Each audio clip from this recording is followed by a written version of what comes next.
আসসালামু আলাইকুম এভরিওয়ান, আশা করি আপনারা সবাই ভালো আছেন। সো আজকে আমরা দেখব যে কিভাবে একটা ইনভেস্টমেন্ট ওয়েবসাইট সম্পূর্ণ হচ্ছে আপনারা আপনাদের ডাটাবেসের সাথে কানেক্ট করে সেটাকে লাইভ করতে পারবেন, এবং এই ইনভেস্টমেন্ট ওয়েবসাইটে কী কী ফিচার আছে সেটাও আমরা আজকে দেখাবো। সো যাদের লাগবে তারা অবশ্যই কমেন্ট করে জানাবেন। সো কমেন্ট বক্সে জানাবেন, তাহলে হচ্ছে আমরা এখান থেকে রিপ্লাই করে দেবো। এই ইনভেস্টমেন্ট সাইটটা হচ্ছে এরকম দেখতে হবে। এটা হচ্ছে ড্যাশবোর্ড, আর এখানে হচ্ছে মাই টিম। আপনারা যাদেরকে লিঙ্ক দিবেন, লিঙ্ক দিয়ে কাজ করবে তাদের এখানে দেখাবে, এবং লেভেল 1 2 3 অনুযায়ী কিন্তু কমিশনও পাবেন এখান থেকে। মেইনে ক্লিক করলে আপনার চেঞ্জ পাসওয়ার্ড করতে পারবেন, ডিপোজিট হিস্টোরি দেখতে পারবেন, উইথড্র হিস্টোরি দেখতে পারবেন। সাপোর্ট টিমে ক্লিক করলে এখান থেকে হচ্ছে অন যে আপনাদের যে সাপোর্ট টিমের যে লিঙ্কটা দিবেন এখান থেকে চলে আসবে। এরপর সেটিংয়ে চলে আসলে এখান থেকে কত টাকা উইথড্র দিতে পারবে, কত টাকা কী করতে পারবে এগুলো দেখাবে। এই লগ আউটে ক্লিক করলে লগ আউট হয়ে যাবে। Just admin panel log in করার জন্য কিন্তু একটা পাসওয়ার্ড লাগবে। সো সেই পাসওয়ার্ডটা হচ্ছে আপনারা ইয়ে করে নেবেন, আমাদের থেকে নিয়ে নেবেন যারা ওয়েবসাইটটা কিনবেন। এটা কিন্তু একদমই অল্প টাকার মাধ্যমে, একদমই অল্প টাকা, আপনার 100 টাকার ভিতরেই কিন্তু এরকম একটা ইনভেস্টমেন্ট ওয়েবসাইট পেয়ে যাবেন। সো আমাদের থেকে, সো যাদের লাগবে তারা অবশ্যই কমেন্ট করে জানাবেন। সো এখন কি করতে হবে, এই ইনভেস্টমেন্ট ওয়েবসাইটটিকে লাইভ করতে হলে ফার্স্টে হচ্ছে আপনাদের ব্লগার ক্রিয়েট করতে হবে। ব্লগারের একটা ব্লগ ক্রিয়েট করতে হবে দুইটা, একটা হচ্ছে এসটা, এটা হচ্ছে সাইটের নাম হচ্ছে এসটা অ্যাডমিন, মানে এটার দুইটা প্যানেল লাগবে, একটা হচ্ছে অ্যাডমিন প্যানেলের জন্য, একটা হচ্ছে ইউজার প্যানেলের জন্য। সো সাইটের নামটা হচ্ছে এসটা। সো আমরা হচ্ছে দুইটা ব্লগ ক্রিয়েট করে রাখছি। সো যারা ক্রিয়েট করতে পারেন না তারা আমাদের চ্যানেলে ভিডিও আছে, সেই ভিডিও দেখে ক্রিয়েট করে রাখবেন। সো এটা হচ্ছে আমাদের এসটার ইউজার প্যানেল। সো এখানে আসার পর দেখেন এডিট এইচটিএমএল যদি ক্লিক করেন, আমাদের কোডটা কিন্তু এখানে আমরা ইম্পোর্ট করে নিয়েছি। জাস্ট আপনারাও যে কোডটা পাবেন সেটাকে কপি করে এখানে ইম্পোর্ট করে দিবেন। সো ব্লগ ক্রিয়েট নিয়ে আমাদের ডেডিকেটেড ভিডিও আছে, সেটা দেখলে পরে কীভাবে ক্রিয়েট করতে হবে, কীভাবে প্রজেক্টের জন্য রেডি করতে হবে আপনারা পারবেন। আর হচ্ছে ডাটাবেস, 2 নম্বর হচ্ছে ডাটাবেস লাগবে। সে ডাটাবেসের জন্য ফায়ারবেস ডাটাবেস কীভাবে ক্রিয়েট করতে হয়, কীভাবে সেট আপ এপিআই নিতে হয়, সেটাও আপনারা এখানে ডেডিকেটেড ভিডিও আছে আমাদের চ্যানেলে, সেটা দেখলে সেটাও করে নিতে পারবেন। সো ওই দুইটা ভিডিও দেখে ব্লগ এবং ডাটাবেসটা ক্রিয়েট করে নিয়ে এরপর হচ্ছে এখানে ইম্পোর্ট করে এরপর হচ্ছে সেট আপের জন্য চলে আসবেন। এখানে আসার পর হচ্ছে জাস্ট আপনারা এখান থেকে যে কোনো একটা জায়গায় ক্লিক করে কন্ট্রোল এফ দিয়ে সার্চ বার আনবেন, এরপর লিখবেন এপিআই।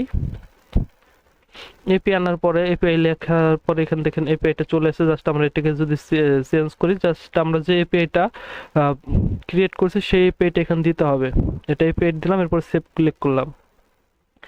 কিছুক্ষণ লোড নেবে। সো যারা এখন চ্যানেলটা সাবস্ক্রাইব করেন সাবস্ক্রাইব করে দেবেন, যারা সাবস্ক্রাইব করছেন তাদেরকে অসংখ্য অসংখ্য ধন্যবাদ। এরপর যদি আমরা ভিউ ব্লগে ক্লিক করি, দেখেন আমাদের অ্যাসটা যে ওয়েবসাইটটা আছে এটা কিন্তু লোড নিচ্ছে, লোড নেওয়ার পরে চলে আসবে। সো আমাদের কাছে হিউজ পরিমাণ ব্যাকআপ ফাইল আছে। সো আপনারা চাইলে আমাদের থেকে নিতে পারবেন খুবই অল্প টাকার বিনিময়ে লাইফ টাইম একটা ইনভেস্টমেন্ট সাইট। এখানে ভুল কি করছি আমি, এই যে যে এপিআইটা আছে এটা তো এপিআই না, আমি জাস্ট এটাকে এপিআই ভাবছি, এটা কিন্তু এপিআই, কিন্তু এই প্যানেলের এপিআই এটা না। কন্ট্রোল ভি, কন্ট্রোল জেড, এরপরে দিব হচ্ছে কন্ট্রোল এফ। এই দেখেন এটা কিন্তু, এটা এটা কিন্তু এপিআই না ভাই, এর জন্য হচ্ছে আমাদের সাইটটা কাজ করতেছিল না। জাস্ট আমরা হচ্ছে, যদিও এখন আমাদের ক্রিয়েট করা যে এপিআইটা আছে এটাকে দিয়ে দিব, আমরা হচ্ছে এটাকে আগে ডিলিট করে দেই, পরবর্তীতে আবার সমস্যা করবে, এটা এটা আবার সমস্যা করবে। এটাও দরকার নাই। আমরা চলে আসবো এপিআই তে। এই যে আমাদের এপিআই, এই যে এপিআই দিয়ে দিলাম, এখন সেভ করলাম। এখন সেভ করার পর যদি আমরা রিলোড করি, রিলোড করলে কিন্তু আমাদের ওয়েবসাইটে ঢুকাবে। যদি আমরা এখান থেকে আমাদের পাসওয়ার্ডটা দিয়ে দিই, কাঙ্ক্ষিত পাসওয়ার্ড,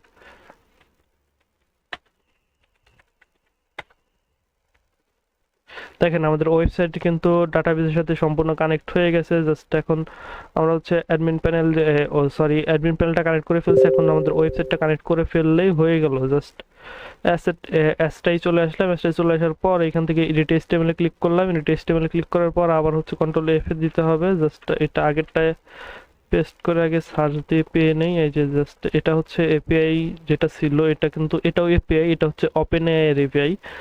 জাস্ট আমি ভাবছি যে এটাই হচ্ছে ডাটাবেজের এপিআই, এর জন্য হচ্ছে দিয়ে দিয়েছিলাম। জাস্ট এখন যদি সেভ দেই, সেভ দিলে কিন্তু আমাদের অ্যাস্টার ওয়েবসাইটটাও ফুল কাজ করবে। হ্যাঁ দেখেন চলে আসছে। জাস্ট এখন যদি আমরা প্যাকেজ অ্যাড করি, জাস্ট প্যাকেজ নেম দিব হচ্ছে আমরা টেস্ট, তাই একটা প্যাকেজ নেম, এখান থেকে প্রাইস 150, ডেইলি ইনকাম 50 দিলাম, ভ্যালিডিটি দিলাম 10-15 দিন, ইমেজ ইউআরএলটা আপনারা যেটা খুশি দিয়ে দিতে পারেন, একটা ইমেজ ইউআরএল। আচ্ছা, এটা হবে না। এই যে আমরা আচ্ছা ইমেজ ইউআরএলটা দিয়ে অ্যাড প্যাকেজে ক্লিক করলাম, জাস্ট প্যাকেজ সাকসেসফুল অ্যাড হয়ে গেছে। জাস্ট আমরা আজকের ভিডিওটা এই পর্যন্ত। সবাই ভালো থাকবেন, সুস্থ থাকবেন। যাদের এই ওয়েবসাইটটা লাগবে তারা অবশ্যই যোগাযোগ করতে পারেন, কমেন্ট করে জানাতে পারেন। সো আমরা ওইখান থেকে আমাদের সাথে যোগাযোগ করে ওয়েবসাইটে নিয়ে নিতে পারবেন। সো এখানে এপিআইটা ভালো করে বসালেই হয়ে যাবে। ভিডিওটা অনেক লং হয়ে গেছে, দেখাইলাম না। সো যারা পারবে না তারা অবশ্যই যোগাযোগ করবেন, আমরা দরকার হলে সেট আপ পর্যন্ত করে দিব। সো আল্লাহ, আজকের মতো এই পর্যন্ত। সবাই ভালো থাকবেন, সুস্থ থাকবেন। আল্লাহ হাফিজ।